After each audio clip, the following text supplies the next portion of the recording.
Daniel wakes up to a sharp pain in his chest. He gasps, clutching his skin. Something is moving underneath. He pulls up his shirt. The veins aren't veins anymore.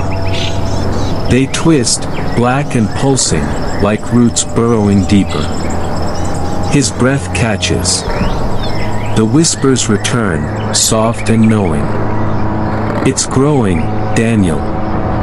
His fingernails darken, cracking like bark. His body isn't his anymore. The mirror across the room shimmers. His reflection is already standing. It tilts its head, grinning. You're almost ready. Daniel backs away, heart pounding. The whispers sigh in satisfaction. You belong to the roots now. The scream fades to black. A single black leaf drifts to the floor.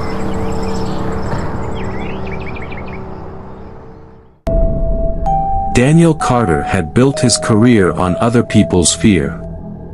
His YouTube channel, The Clickbait King, was dedicated to uncovering urban legends, cursed locations, and haunted places worldwide. Well, not uncovering, exactly. More like dramatically exaggerating. Ghost in the background. Add scary music. A weird breeze. Blame a poltergeist. Locals say a place is haunted. Boom. Instant viral video. It worked. And now, he had his biggest story yet. The legend of the whispering Baobab. A tree in a remote African village that spoke to those who listened. Some called it a doorway to the dead. Others said it remembered things that should be forgotten. Whatever it was, it had millions of views written all over it. Daniel smiled, flipping open his laptop to check his itinerary. The village was deep in the middle of nowhere, but that was part of the thrill. He'd film, react, maybe even fake a supernatural encounter for dramatic effect. What could go wrong? The bus ride was awful. Daniel sat squeezed between a chicken in a cage and a man who smelled like he hadn't showered since the 90s. The roads were unpaved, bumpy, and dangerously close to cliffs. The driver, an old man with a deep frown, kept shaking his head. "This place you go," he muttered. "Not safe." Daniel smirked. "Oh yeah?" The driver didn't look away from the road. "Some trees have roots," he said.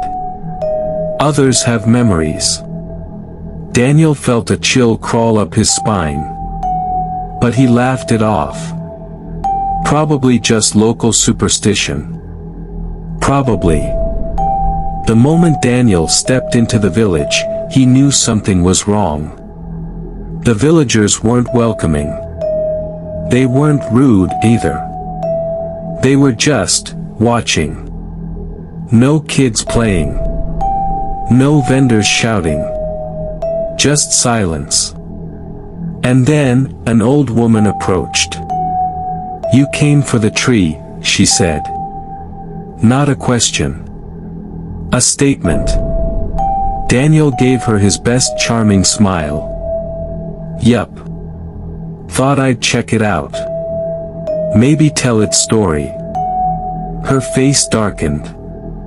Some stories are not meant to be told. Then she turned and walked away. Daniel's smile faded. In the distance, past the huts and the dusty road, he saw it. The Baobab tree. And somehow, it looked like it was waiting for him. Daniel wasn't leaving without his video. At exactly midnight, he set up his camera, tripod, and mic at the base of the tree. "Alright, folks," Daniel whispered. "We're here." The infamous whispering Baobab. Silence. Then, a breeze. Then, a whisper. Daniel froze. The sound wasn't coming from the wind. It was coming from beneath the ground. Daniel. His blood turned to ice. Dig. Daniel's breathing quickened. He didn't want to. But, his hands moved anyway. He dug. Fingers clawing through the dirt, breath ragged. Then, his nails hit something. Something soft. Something warm. Something that moved. Daniel jerked back, gasping. And then the ground shifted. A face, distorted, stretched, buried in the roots, opened its eyes. Daniel ran. And behind him, the whispers became laughter. Daniel barely slept. The next morning, he reviewed his footage. At first, just him talking to the camera. Then, the whisper. Then, the dirt shifting. And then, just before he ran, a face. Not just any face. His face. Distorted, twisted, staring back from the bark of the tree. Daniel slammed his laptop shut. But the whispers didn't stop. Daniel, you belong to us now. Daniel shivered. This wasn't just clickbait anymore. This was real. Daniel sat at the guesthouse's communal table, stirring his tea absent-mindedly. His hands were shaking. The villagers avoided him. Even the kids who had been playing outside earlier were gone. Mama Igioma, the guesthouse owner, finally spoke. You heard them, didn't you? Daniel's spoon clattered against the cup. He swallowed. You did, she said grimly. And now they know your name. Daniel forced a weak laugh. Look, I don't know what's going on here, but I think I just. Do not make excuses. Her voice was firm. You disturbed the dead. Now they will follow you. Daniel felt a sharp chill crawl down his spine. That's ridiculous. She didn't answer. She just pushed a bundle of herbs toward him. Sage, she said. Burn it. And whatever you do, do not look into a mirror tonight. Daniel scoffed. Then he saw his reflection in the tea. And for a moment, just a flicker, it smiled back at him. But Daniel hadn't smiled. Daniel locked his door that night. The herbs sat untouched on his bedside table. He wasn't superstitious. He was a journalist. He just needed sleep. But at 3:14 a.m., he woke up gasping for air. Something was pressing on his chest. The room was pitch black, but in the dim moonlight, he saw it. A shadow at the foot of his bed. A human shape. Still. Watching. The air felt heavy, thick like fog. And then, it whispered. Daniel, it's time. Daniel bolted upright, fumbled for the lamp. The light came on. The shadow was gone. Only the mirror across the room remained. And in the reflection, Daniel was still lying in bed. Even though he was already standing. Daniel packed his bags. He was done. The tree, the whispers, the damn mirror, he wanted out. He stormed to the village bus stop, gripping his camera bag. But when he got there, his stomach dropped. The bus stop was empty. No sign, no schedule, no waiting passengers.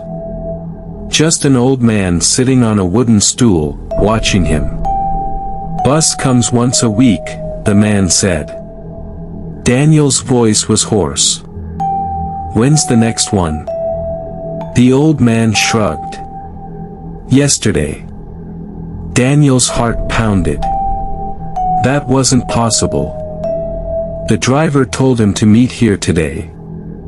He turned back toward the village, and that's when he saw them. The villagers.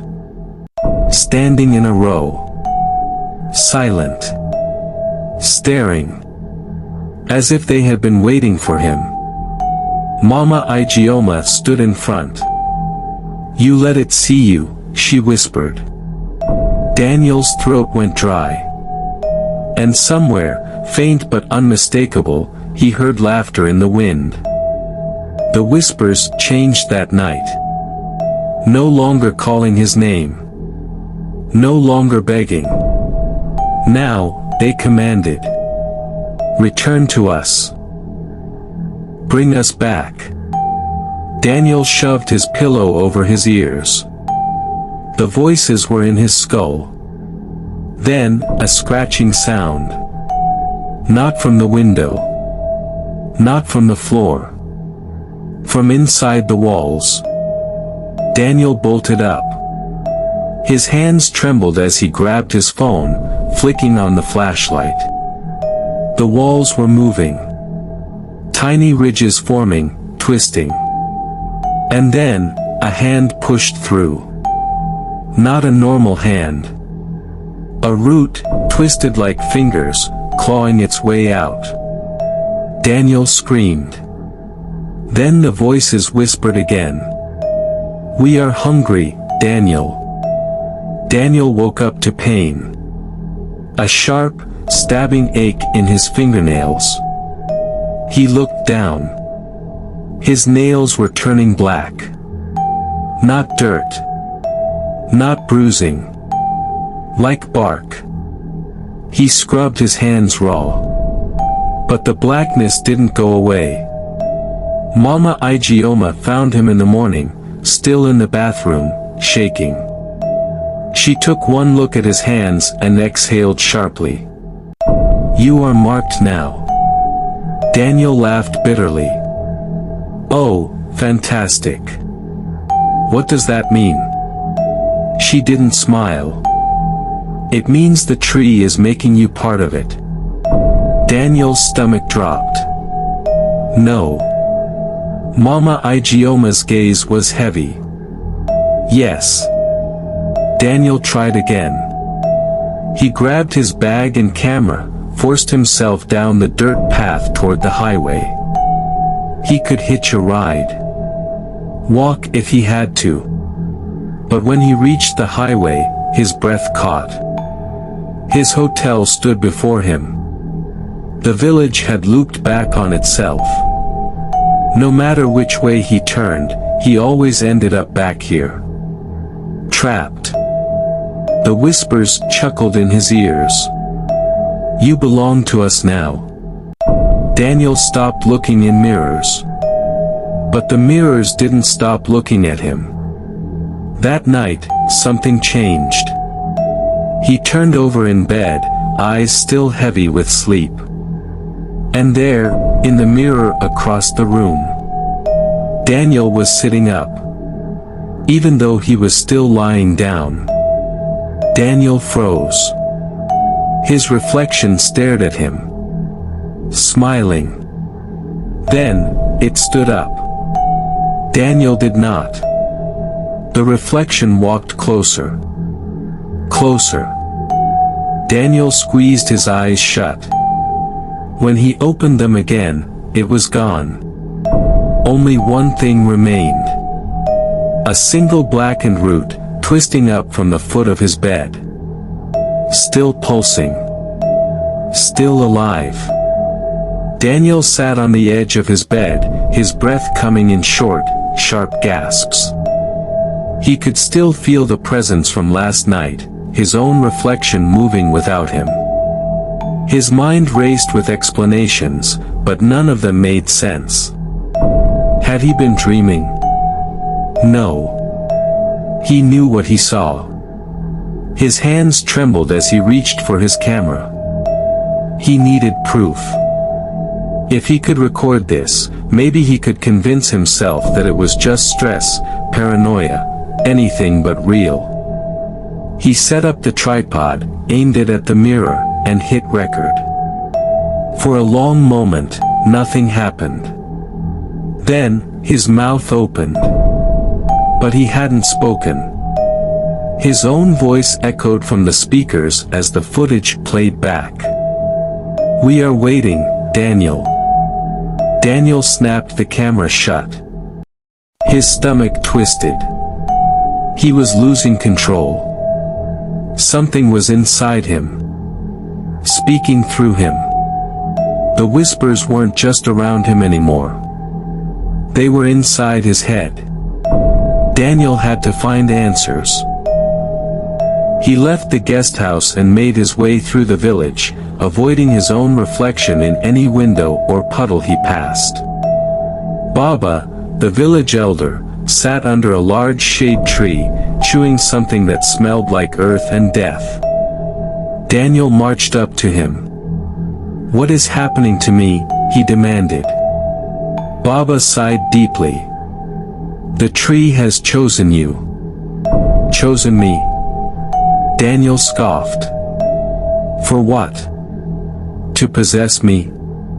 To drive me insane?" Baba looked at Daniel's blackened fingernails. "You touched the roots, didn't you?" Daniel's stomach dropped. Baba nodded, his face unreadable. "Then it has started." Daniel's breath hitched. "What started?"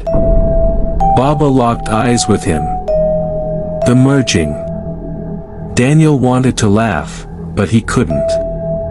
The way Baba said it, so calm, so final, made his skin crawl. "What do you mean, merging?" Daniel asked, his voice tight. Baba exhaled. "The tree is not just a tree. It is a prison. And when it calls someone, it means it wants to make room for something else." Daniel's heart pounded. Room for what? Baba's eyes darkened. For the ones who came before. Daniel's blood ran cold. He looked down at his hands, his fingers had darkened further. The veins beneath his skin had begun to twist like roots. His breath quickened. "No," he muttered. "No, no, no." He turned and ran. And behind him, he swore he heard Baba whisper. "It's already too late." Daniel ran until his lungs burned. He found himself near a small stream, far from the village. The water was clear, untouched. He leaned over, cupping the cool water to his face. Then, he saw it. Not his reflection. Something else. The water rippled unnaturally, and then a face rose from the depths. It was his. But rotted. Twisted. Stretched unnaturally over the rippling surface. Its mouth moved soundlessly. Then, a hand reached up, clawing, reaching for him. Daniel staggered back. The whispers surrounded him. Not long now.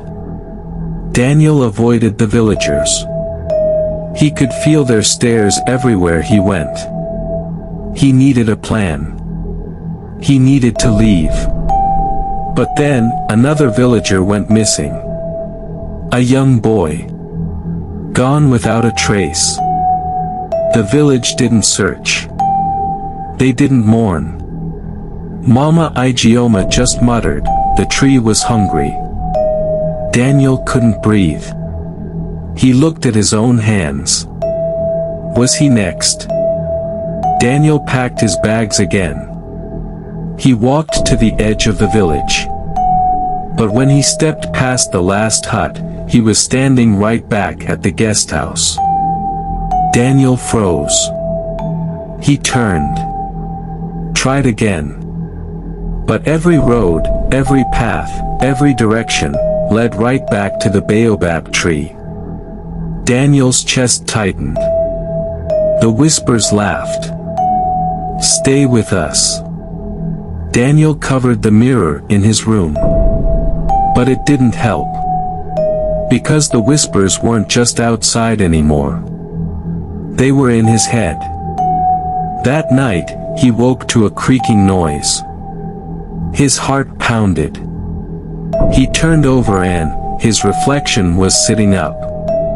Even though he hadn't moved. Daniel's lungs seized.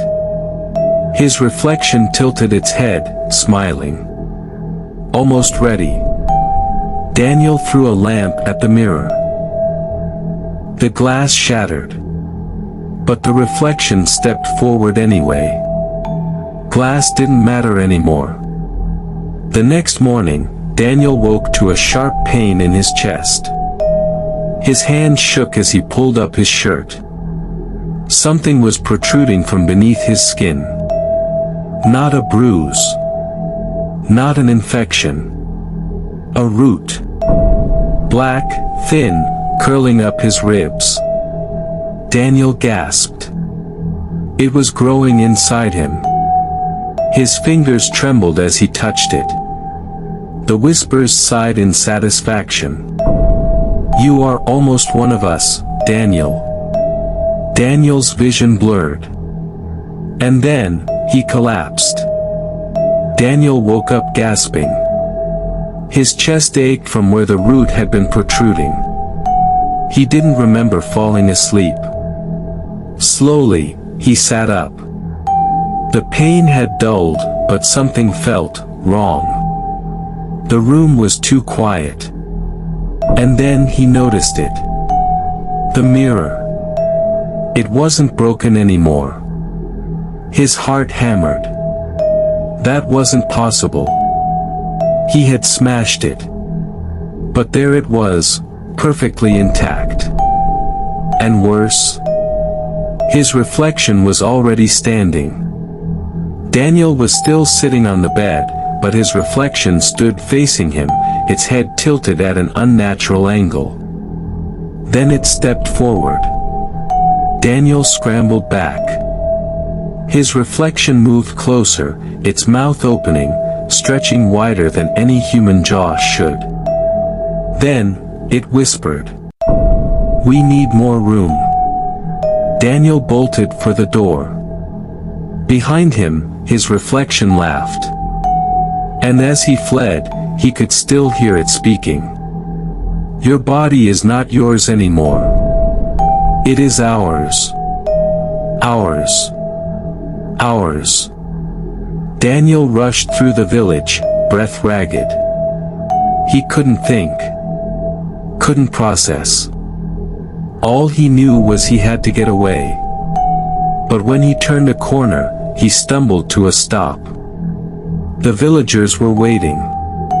A line of them stood still, eyes dark, faces unreadable. Mama Ijeoma stepped forward, her expression grim.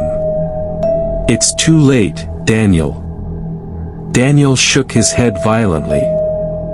"No. I can still." Baba appeared beside her, eyes heavy. "The tree has chosen you." Daniel gritted his teeth. "You people keep saying that. But I never agreed to any of this." Baba's face remained neutral. "Neither did the others before you." Daniel's stomach dropped. "The others?" His voice was barely a whisper. Baba simply nodded. "Look at your hands." Daniel hesitated. Then slowly, he lifted his trembling hands. The veins beneath his skin had darkened further. The black, root-like streaks had spread up his forearms. Daniel felt like he was going to be sick. Mama Ijeoma whispered, "You can't run anymore." Daniel staggered back. His body was changing. And the villagers knew it. Daniel spent the night watching his skin. The roots beneath his flesh twisted, pulsing like they were alive. Every few minutes, the whispers grew louder. He tried to sleep, but something shook his bed. At first, he thought it was an earthquake. Then, he heard scraping. Slowly, he turned toward the mirror. The reflection of his bed was empty. His reflection was no longer there. Daniel's breath hitched. And then, the door creaked open on its own. Beyond it, in the dim light of the hallway, something was waiting for him. Daniel wanted to run. Wanted to scream. But he couldn't. The thing in the hallway, it had his face. But it wasn't him. Its skin was cracked like bark. Its eyes were hollow. And it was smiling. Almost ready. Daniel's hands trembled. "What do you want?" It just laughed. Then, slowly, it lifted its own hands. Its fingers were identical to Daniel's. The same black veins. The same twisting roots beneath the skin. Daniel's breath caught. This thing wasn't just haunting him. It was becoming him. Daniel ran to Baba's hut. The old man sat by a small fire, waiting. "You've seen it," Baba murmured. Daniel's chest heaved. It looks like me." Baba nodded. "Because it is you." Daniel's stomach churned. "What the hell does that mean?" Baba sighed deeply. "The tree does not just take. It replaces." Daniel froze. Baba leaned forward. "Every few decades, it chooses someone. It plants itself inside them, changing them. And when the time is right, it grows a new version. A better version." Daniel's throat tightened. "And what happens to the original?" Baba didn't answer. Daniel felt his blood turn to ice. "They get buried, don't they?" Baba finally met his gaze. "Yes." Daniel had one last chance. "Run." He grabbed his camera, shoved it into his backpack, and bolted for the edge of the village. He didn't care if he had to walk through the jungle. He just had to get away. His legs burned. His lungs screamed. Then, he stopped dead. The road was gone. In its place, more trees. And the Baobab tree. It was closer now. Daniel fell to his knees, shaking. "You can't escape." The whispers sighed around him. "You belong to the roots now." Daniel screamed. But there was no one left to hear him. Daniel sat on the ground, his breath ragged, his heart pounding in his ears. The road was gone. His only way out was nowhere to be found. His fingers dug into the dirt. His skin burned. He looked at his hands. The blackened veins had spread up his arms. The bark-like texture was now crawling past his elbows. Daniel shook his head violently. "No. No, no, no." The whispers sighed in satisfaction. "It's growing, it's growing, it's growing." Daniel gritted his teeth, digging his fingers into his arms like he could scratch the roots out. He clawed at his skin until his nails bled. But the blackness didn't go away. If anything, it spread faster. Daniel gasped, falling to his knees. And when he looked up, the Baobab tree was closer. Watching. waiting, smiling. Daniel stumbled back into the village square. The villagers were already gathered. Mama Igioma's face was filled with pity. Baba's expression was grim. Nobody spoke. Nobody moved. Daniel's voice cracked. "Help me." No one answered. "Please," he begged, stepping forward, his hands trembling. "You have to help me. This isn't fair. You knew. You knew." Still, they said nothing. Mama Igioma wiped her hands on her apron and whispered, "It's already too late." Daniel shook his head. "No. No, it's not. You can fix this. You." Baba finally spoke. "We don't interfere." Daniel's blood ran cold. He felt his legs weaken. The villagers had never planned to help him. They were just waiting for the tree to take him. Like it had done before. Like it would do again. Daniel locked himself in his guesthouse room. The whispers had stopped. But that made it so much worse. Because now, he could hear something else. A heartbeat. Not his own. It was inside him. Deep beneath his ribs, something was pulsing, pushing against his skin. He lifted his shirt with trembling hands. The black veins had spread across his entire torso. His body wasn't his anymore. It was becoming something else. Then, his fingers twitched on their own. Daniel choked back a scream. He wasn't in control anymore. Something inside him was moving. Something inside him was growing. And it was almost ready. Daniel had one last idea. Fire. If the tree had marked him, maybe fire could burn it away.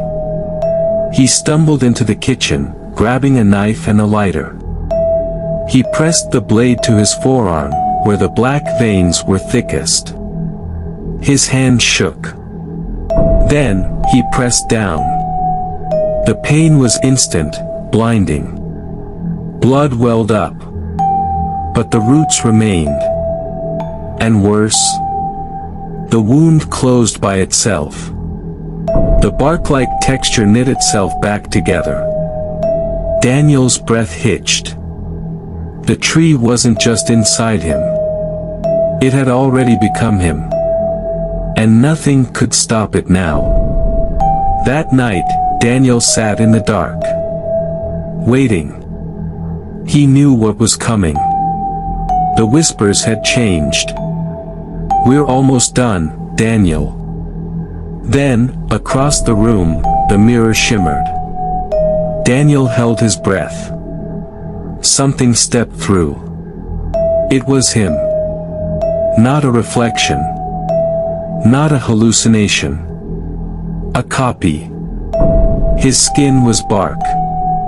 His smile was too wide. His eyes were hollow.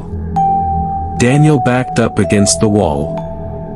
"You don't need this body anymore," the thing whispered. Daniel shook his head violently. "No. No, no, and no." The thing stepped closer. Then, it reached out. And Daniel's vision went black. When Daniel woke up, he was somewhere else. The air was thick. Cold. He tried to move, but he couldn't. His arms were stuck. His legs wouldn't budge. Then, he realized why. He was underground. Buried. Beneath the tree. Daniel's heart slammed against his ribs. He opened his mouth to scream. And dirt poured in. The whispers sighed all around him. Sleep now, Daniel. His lungs burned. His body stopped struggling. And then, slowly, Daniel faded away. A new Daniel Carter woke up the next morning. He looked the same. Spoke the same. Smiled the same. But he was not the same. He was better. Stronger. The tree had made him perfect. And the villagers smiled approvingly. Because the real Daniel Carter, he was still under the ground. Sleeping. Dreaming.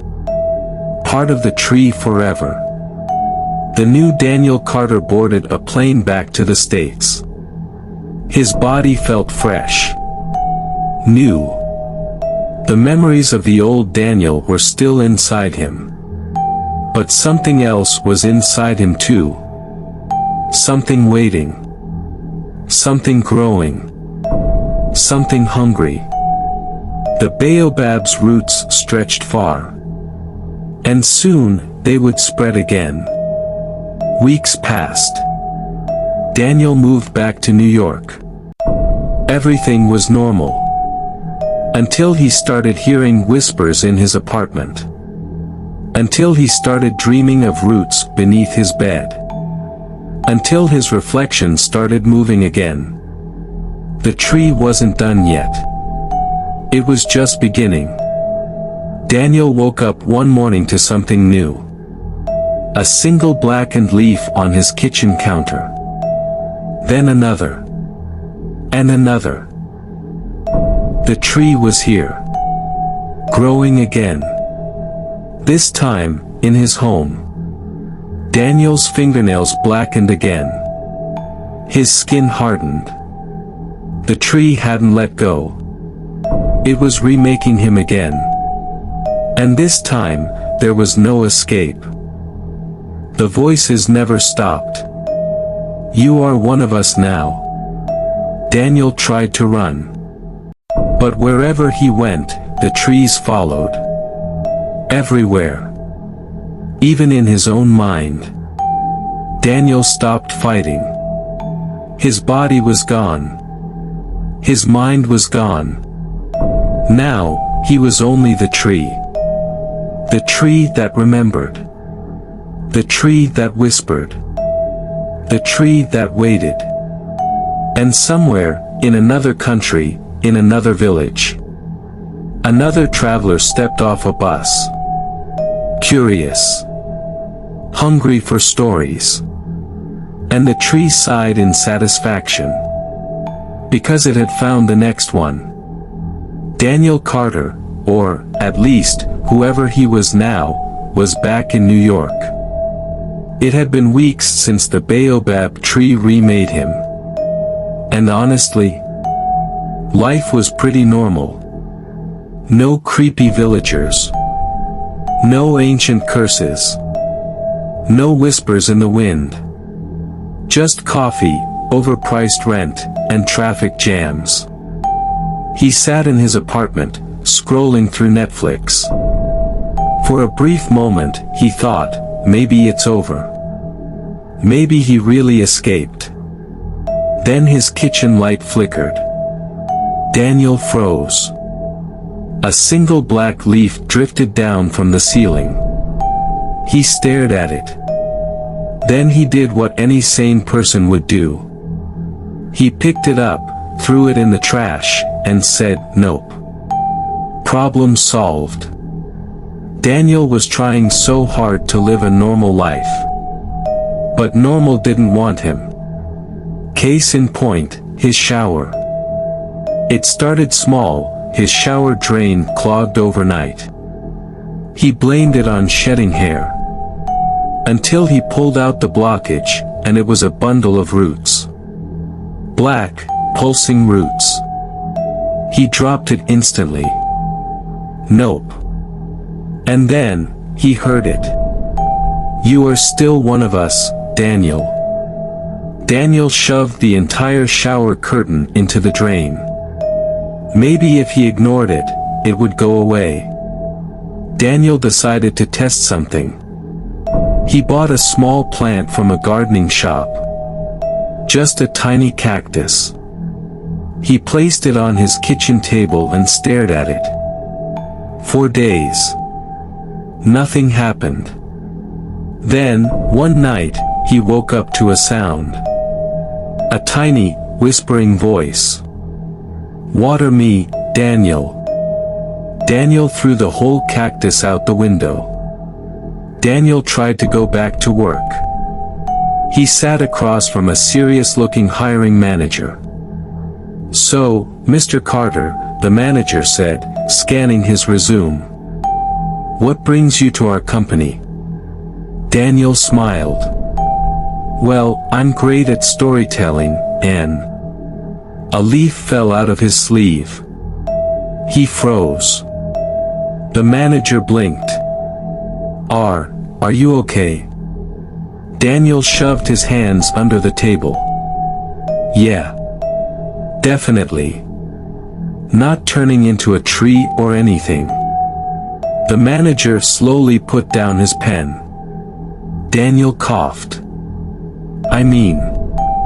I'm just really excited to be here." He dismissed Daniel. Daniel hated taking the subway. But today, the subway hated him back. He was minding his own business, standing near the door. Then, he saw something in the window reflection. His own reflection. But it wasn't standing still. It was waving. Daniel blinked.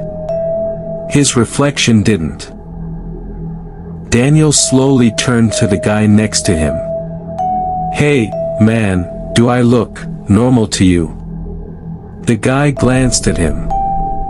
Then at the reflection. Then back at Daniel. Then he got up and changed seats. Daniel tried dating. Because hey, why not? He met a girl named Samantha. She was cool. Funny. Normal. Their date went great. Until she leaned in and brushed his arm. Then pulled back and said, "Hey, is your skin rough?" Daniel laughed nervously. Yeah, I have eczema." Samantha narrowed her eyes. "Is that bark?" Daniel ran. Daniel got a phone call at 3 a.m. Unknown number. He hesitated. Then answered. Static. Then, a whisper. "We are waiting, Daniel." Daniel threw his phone out the window. That was a tomorrow problem. Daniel decided he needed professional help. His therapist was a nice lady named Dr. Patel. "So, Daniel," she said, flipping open her notebook. "Tell me about your fears." Daniel hesitated. Okay. "Well, I think I might be turning into a tree." Dr. Patel nodded slowly. "Aha." Daniel rubbed his face. "And also, my own reflection wants to replace me, and the subway ghosts hate me, and my houseplants are whispering." Dr. Patel kept nodding. "Interesting." Then she jotted something down. Daniel squinted. She was drawing a tree. And she concluded that he might have gone nuts. She dismissed him too. Daniel went to the grocery store. He just wanted to buy some apples. But when he walked into the grocery store, he froze. Because standing in the produce aisle was him. A second Daniel. Wearing the same clothes. Moving the same way. But his eyes were dark. And when the second Daniel turned to him, it smiled. Then it whispered. Almost time. Daniel slowly backed out of the store. Apples weren't that important. Daniel was done pretending. The tree had never let him go. He had become part of it. And soon, it would call another. Another traveler. Another victim. And Daniel? He would watch. Just like the villagers had watched him. The whispers sighed in his ear. "It's your turn now, Daniel." He smiled. Then he got on a plane, returning to the village. To find the next one.